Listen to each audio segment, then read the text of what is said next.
SOLIDWORKS 2004 has made some big improvements in the sketcher. Let's take a look at a few of those. We'll just sketch in this plane. Now let's put some lines in. We'll put a couple lines, just some different shapes and sizes of things. And we'll also put a point out in space.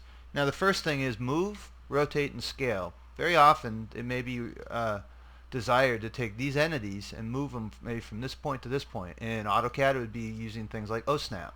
Well, in SOLIDWORKS we tried to make things a little simpler. We just say from here to there, and there's no requirement to use any kind of extra commands. The move, copy, rotate command itself guides the user through all those different options. Here, let's say this is our base point of rotation.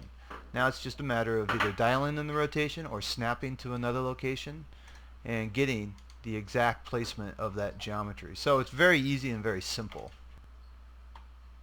So if we were to go to our fit spline option, we'll notice that there's now the ability to go through disjointed shapes, and we can see that we're getting a best fit because we've done a close profile.